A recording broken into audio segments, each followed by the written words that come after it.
Yikes, there's no food on the shelves right now and everybody's freaking the fuck out. What are we gonna do? Imagine for yourself right now if you had to go without a meal. In fact, 2 meals, or let's say 3 days worth of meals, and at the end of that time, you still didn't know where your next meal was going to come from. I would say that you'd probably be pretty fearful, maybe a little bit anxious. I know I would. It'd probably be brown trouser time for me. This is what I want to talk about today, is current food shortages and how they might get much, much worse.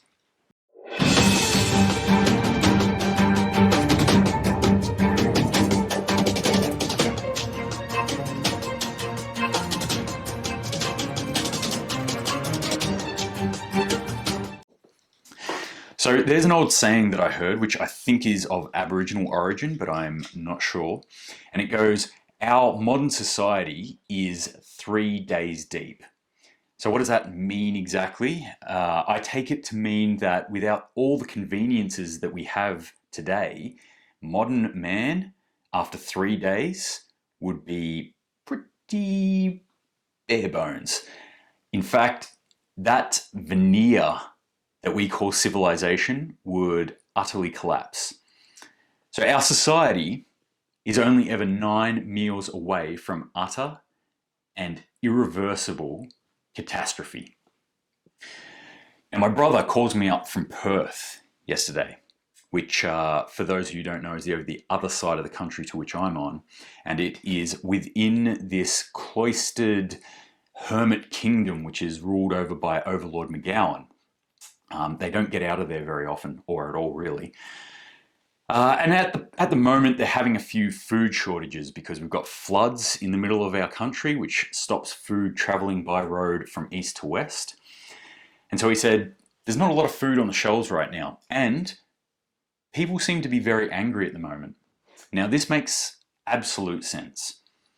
For modern humans, food is much more than just mere sustenance. We use it as a psychological crutch.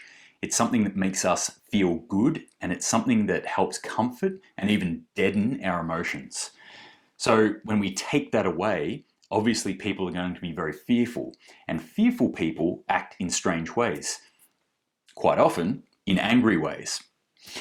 So I have on several occasions gone 4 days without food, and it was both within and outside of my control. So when I was in the military, it wasn't beyond the realm of possibility that you would have to be operating for days on end on little or no food. And I've also done things like vision quests, which is a nature-based ritual where you sit out in nature for 4 days without any food. And I'll give you the hot tip if you haven't done it before. It is not easy. So around about that 4th day, a lot of stuff starts coming up and a lot of things start happening. In fact, if you're not somebody who's probably done a lot of inner work or used to not eating, then you'll probably find yourself in a place which is pretty similar to hell. In fact, you'll probably be faced with a lot of your own inner demons. So the fact that my brother told me that in the same sentence, there are people who are going without some sort of food and people who are angry makes total sense to me. And this is still in a population that has abundance. There's still plenty of food there for everyone. It's just that maybe people can't access their favorite types of food. They might have to look for alternatives now. So if you could imagine what it would be like in a real food shortage, if things actually got bad, if you yourself couldn't access any food, any of the essentials that you need for 4 days, or your family, you couldn't feed your family for 4 days. I would defy anyone in those circumstances to not turn barbaric. It would be very easy to go feral very, very quickly in those circumstances.